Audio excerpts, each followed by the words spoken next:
Hey, Anita. Psst. Miss Sarkeesian? Are you sitting down? Good. Because I'm about to reveal a huge discovery I made, and it might shock you, consider what kind of videos you upload. Are you sure you want to hear this? Okay then. Here goes. Video games do not dictate human behavior. They're not real life. Hi guys, it's Karen here. Last time you heard from me was when I was talking about Anita Sarkeesian's first Damsel in Distress video. You guys seemed to like it a lot, even though it was the first rant video I ever made and I didn't write a script. Today, inspired by a few great comments I got from my friends, I'm going to address Anita's arguments a bit more seriously. Still, keep in mind, all the things I say in these videos are my personal opinions of her videos and her message. My goal is not to debate her or debunk her arguments. I'm just here to share my views with you guys. So, here's Anita Sarkeesian's video Damsel in Distress Part 2. Let's get down to business, shall we?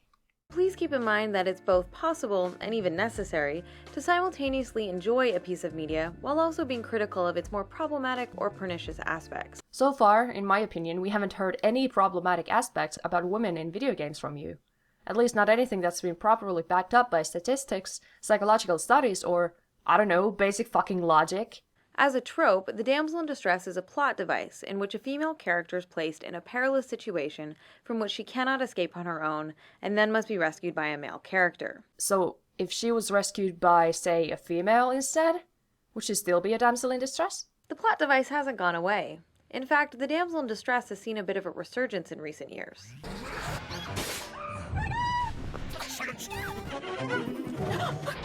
Get out of here! He's already made it. Alice? What a dear little bird you are. And that's just the tip of the iceberg. Suffice it to say, the trope is alive and well even today. Thank you for all those clips that have been taken out of context. And about the damsel in distress trope, it's still alive and well because it works. Simple as that. In your last episode you mentioned that after revealing her true identity, Princess Zelda was captured within 3 minutes. What a coincidence! Just after 3 minutes of watching the second video of yours, I can feel my brain melting from the stupidity I'm hearing. And since the majority of these titles still focus on delivering crude, unsophisticated male power fantasies, developers are largely unwilling to give up the damsel in distress as an easy default motivation for their brooding male heroes or anti-heroes. The biggest target audience for video games is 15 to 30-year-old males, roughly speaking. Video games are for escaping reality into a world where you can be anyone. So, why not go kill some bad guys who kidnapped a beautiful woman so you can save her and feel good about yourself? You are right, Anita. It is a power fantasy. Games are fantasy. Now get the fuck over it! Damsels on the more sassy end of the spectrum may struggle with their captors, or even attempt an escape on their own. But inevitably, their efforts always prove futile. Occasionally, they may be allowed to offer the hero a last-minute helping hand, or to kick the bad guy while he's down, but these moments are largely symbolic and typically only happen after the core adventure is over or the danger has passed. Oh wow, finally after all these years, these women finally get to do something all by themselves, and you go out of your way to belittle them and their achievements. And that clip of Yorda carrying Eiko onto the boat? She saved his fucking life! Have you even played the game, Anita? Eiko was basically dead, and Yorda resisted the darkness inside her to save the life of a brave young boy. Using the game Eiko as an example of a damsel in distress trope, in my opinion, doesn't make any sense at all. And that also proves how some of these clips are taken terribly out of context here. I'm going to try and keep this short because Eiko is one of my favorite games and I'm not happy with you putting it down like this. First of all, Eiko is taken as a sacrifice to an old temple to be starved to death inside a sarcophagus. He manages to get out, and as he starts looking for a way out, he notices a girl inside a cage. Now, if you play the game, you know this, Anita, but this girl is Yorda, who is the daughter of the queen of the temple, and she has grown inside that cage. She was never captured by anyone, so by your definition, that frees her from the damsel in distress trope, right? And Eiko has no idea who this girl even is, but because those two children are the only living things in the entire fucking place, he decides to help her escape with him. Yorda is not a damsel. So fuck your out of context clips.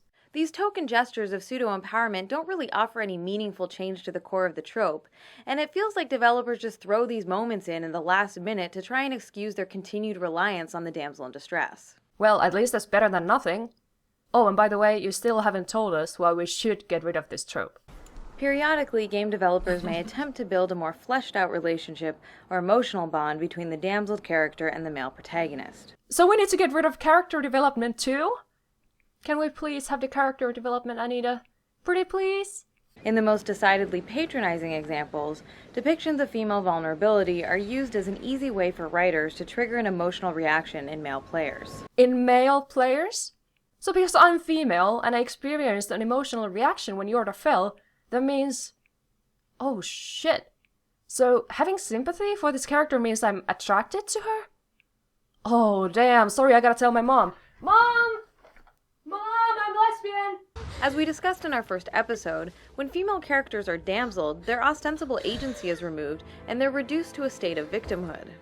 So narratives that frame intimacy, love, or romance as something that blossoms from or hinges upon the disempowerment and victimization of women are extremely troubling because they tend to reinforce the widespread regressive notion that women in vulnerable, passive, or subordinate positions are somehow desirable because of their powerlessness. I can't believe what I'm hearing here. Is your head okay, Anita?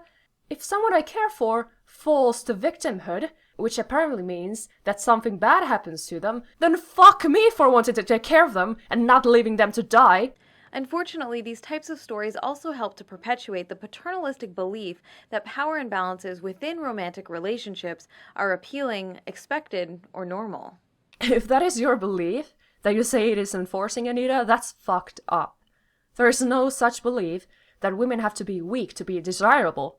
Where did you pull out this fact? Can we see some statistics, please? So we've seen developers try to spice up the damsel in distress cliché by combining it with other tropes that involve victimized women. I've identified a few of the most common of these trope cocktails, which join together multiple regressive or negative representations of women, including the disposable woman, the mercy killing, and the woman in the refrigerator. Wow, those trope cocktails sound delicious. Can I have a woman in the refrigerator, please? The trope name comes from Green Lantern issue number 54, in which the superhero returns home to find his girlfriend murdered and stuffed inside his refrigerator. I can't believe I have to repeat myself from my previous video. It doesn't matter who's in the fridge. It can be the main character's loved one, their family member, their friend, their fucking neighbor, for fuck's sake. If it's someone the character cares for, it will have the same effect to the plot, regardless of the victim's gender. This trading of female characters' lives for something meant to resemble male character development is of course part of a long media tradition. Again, it's a long tradition, and it works. They're not actual people who are being killed here, so what's the problem? It provides the core motivational hook behind both the Max Payne and the God of War series, for example. My wife, my child. In each case, the protagonist's wife and daughter are brutally murdered, and their deaths are then used by the developers as a pretext for their inevitable bloody revenge quest. Both his wife and child are dead. The only two people he cares about in the world. And what about Batman? He lost both of his parents, one of which was a female. Why is his revenge quest not fueled by the woman in the refrigerator trope? My cherry-picking sense is tingling. It's interesting to note that the reverse scenario, games hinging on a woman vowing revenge for her murdered boyfriend or husband, are practically non-existent. The gender role reversal is so unusual that it borders on the absurd.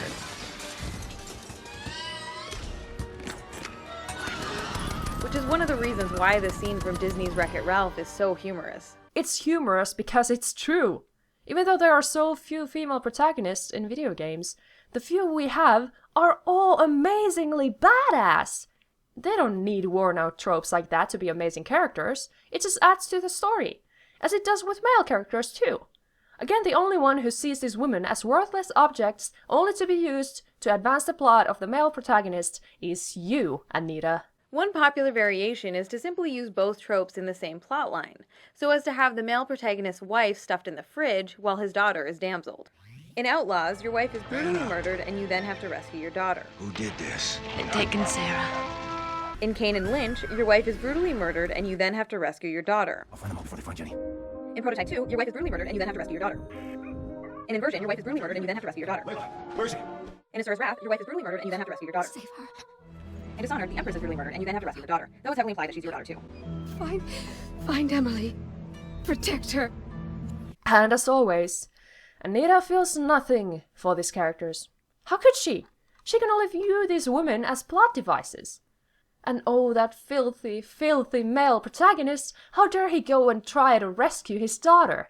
Because according to Anita, the fact that women are weaker than men is just a myth. Of course the daughter can escape on her own from an entire gang of murderers and rapists. Damn, Anita, your heart is colder than the steel of Corvo's blade. Believe it or not, there is another more insidious version of this particular trope hybrid. Oh, here we go again. You came up with a new term, Anita. What is it? What is it? What is it? Which I call the damsel in the refrigerator. Oh. Now, you may be asking yourself, how can a fridged woman still be in distress? Since by definition, being fridged usually sort of requires being dead. Well, here's how it works. The damsel in the refrigerator occurs when the hero's sweetheart is brutally murdered, and her soul is then trapped or abducted by the villain. Well, that just sounds like an awesome setup for a game, but go on. I'm listening. This oh-so-dark and edgy twist provides players with a double dose of female disempowerment and allows developers to again exploit both the revenge motivation and the saving the damsel motivation. That's an interesting choice of words, I must point out. So you say that developers are exploiting these tropes when they include them in video games. What do you mean, exploit? Is there a way to use these tropes correctly without exploiting them? The thing is that I still don't know why you're picking these plots apart. It's been established time and time again that these tropes do not invent themselves.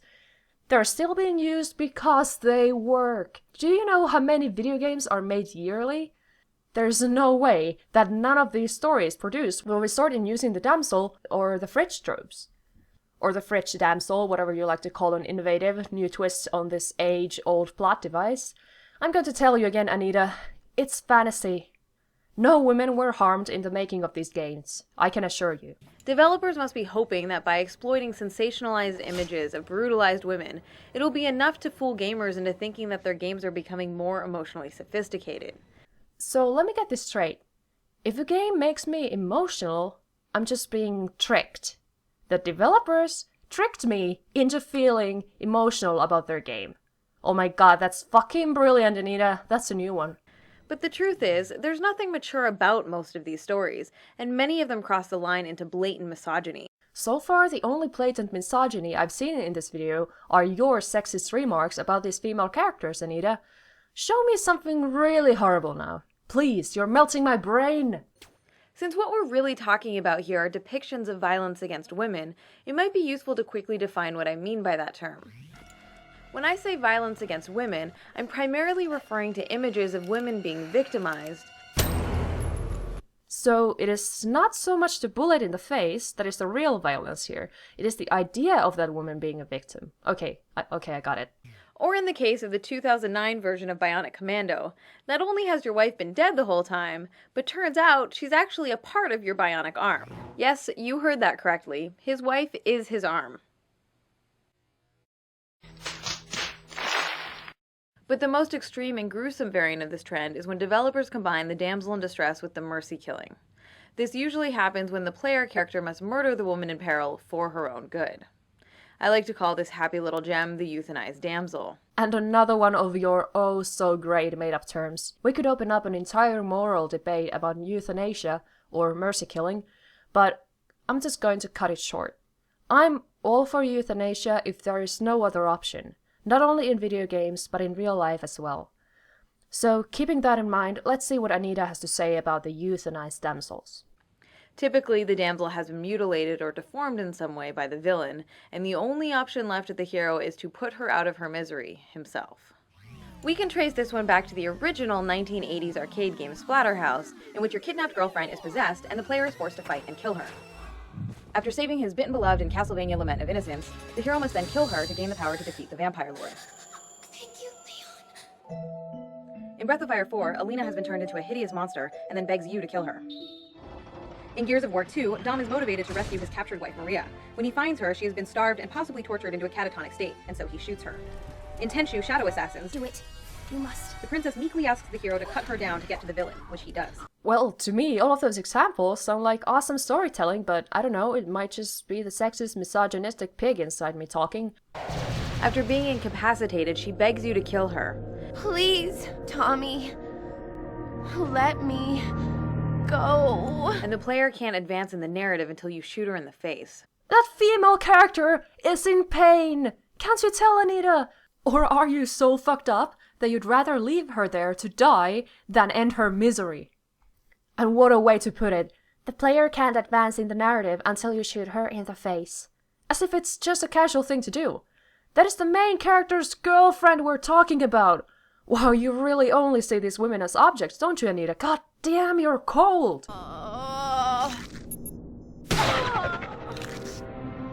What? Did you really have to zoom in to make that shot? Damn, girl! These damseled women are written so as to subordinate themselves to men. They submissively accept their grisly fate and will often beg the player to perform violence on them, giving men direct and total control over whether they live or die, even saying thank you with their dying breath. In other words, these women are asking for it, quite literally. And the reason for that is obviously the fact that ultimately all men just want to make women the victims of their built-in aggression by having them beg to be killed before they're cold-bloodedly shot in the face, like, duh. They don't ask the player to kill them because they're dying and in pain. They do it because it's a male power fantasy. Everyone knows that. Fucking hell. The euthanized damsel is the darkest and edgiest of these trope hybrids, but it's also an extension of a larger pattern in gaming narratives where male protagonists are forced to fight their own loved ones who have been possessed or brainwashed by villains. When Kratos finds his mother in the PSP game God of War Ghosts of Sparta, she morphs into a hideous beast, forcing you to fight and kill her. An act for which she thanks you with her dying breath. Finally, I am free. After your girlfriend is transformed into a green ogre and grabbed by the ghoulies, she chases you around trying to get a kiss. Later, you must beat her unconscious before she can be returned to normal. The final boss in Shadows of the Damned turns out to be your own girlfriend. Where is my freedom? Who you must shoot down. Similar scenarios are replicated in dozens of other titles as well. And some of those women are the hardest bosses you will encounter in these games. Instead of focusing on the fact that they're kind of brainwashed, maybe a little possessed, but holy shit, look at how powerful they are. That is just amazing. A damsel in distress, my ass. These stories conjure up supernatural situations in which domestic violence perpetrated by men against women who have lost control of themselves not only appears justified, but is presented as an altruistic act done for the woman's own good. Yes, video games cause domestic abuse. Wow, Anita, you really outsmarted everyone with this one. Well done. But just because a particular event might make sense within the internal logic of a fictional narrative, that doesn't in and of itself justify its use. Games don't exist in a vacuum, and therefore can't be divorced from the larger cultural context of the real world. Well, a real world doesn't exist in a vacuum either. What do you think came first? Violence or video games? I'm going to let you figure that one out. Every 9 seconds, a woman is assaulted or beaten in the United States. And on average, more than 3 women are murdered by their boyfriends, husbands, or ex-partners every single day. Now, that is a real problem that needs to be solved, but instead we're here discussing video games. How about donating the rest of the money you scam from the public to help the victims of domestic violence? That would be something I could get behind, not this playing video games where you kill a suffering female makes you think hitting your wife is okay bullshit. Also, just so it's out there, 40% of victims of domestic violence are men. Domestic violence can and will happen, no matter your gender. Given the reality of that larger cultural context, it should go without saying that it's dangerously irresponsible to be creating games in which players are encouraged and even required to perform violence against women in order to save them. I'm still waiting for you to prove that this is actually dangerous. After spending a few moments on Google, I found a few charts depicting how violence against women has changed in recent years, which is the opposite of what your statement here suggests. Where is the evidence? Also, it's incredibly sexist and misandrist of you to imply that men are so weak-minded that they see a suffering woman who is barely alive in a video game end her life and then go, "Oh, if I can do that in a video game, I guess it's okay to go beat up my wife the next time she tells me to take out the trash. Duh, I'm a man. I'm stupid. Likewise, engaging with these games is not going to magically transform players into raging sexists. We typically don't have a monkey-see, monkey-do direct cause and effect relationship with the media we consume. Well, now we're on the same page here. Why did you just say that in the beginning of the video and save me like 5 hours of script writing, you fucking twat? You basically just roasted yourself. Cultural influence works in much more subtle and complicated ways. Oh, never mind. I forgot you're insane. Please do go on. So now, what I take from you. Jackie, this is not your fault. The implication being that she belonged to him, that she was his possession. Wait, you took that seriously? No, I take from you? Jesus, Anita, that... Oh, I can't believe I have to explain this. What the character meant by that was not, now I will take this property from you by killing said property. He meant, I will take this person from your life so you will suffer. I know you know this, so using that clip in that context shows just how fucking idiotic your examples are. I'd argue that the true source of the pain stems from feelings of weakness and or guilt over his failure to perform his socially prescribed patriarchal duty to protect his women and children. How about the feeling of grief of losing someone you love? You got anything like that for me, Anita? No? Okay then, let the crazy train keep on rolling then. Consequently, violent revenge-based narratives repeated ad nauseum can also be harmful to men because they help to further limit the possible responses men are allowed to have when faced with death or tragedy. I said it in the beginning of this video, and I'll say it again. Video games do not dictate human behavior. Let me say it more slowly to make sure you understand me, Anita. Video games do not dictate human behavior. This is unfortunate because interactive media has the potential to be a brilliant medium for people of all genders to explore difficult or painful subjects. So, are you saying that female players cannot identify with male characters? Because that's a load of bullshit. Violence against women is a serious global epidemic. Let me fix that statement for you. Violence against all people of race, gender, and age is a serious global epidemic. There you go, you're welcome. And that pretty much covers part 2 of Damsel in Distress. Oh, I need to take a breather before watching the next video because holy shit, there was a lot to take in. I hope you guys enjoyed my long rant and maybe got some laughs out of it. I'll see you guys next time. Take care.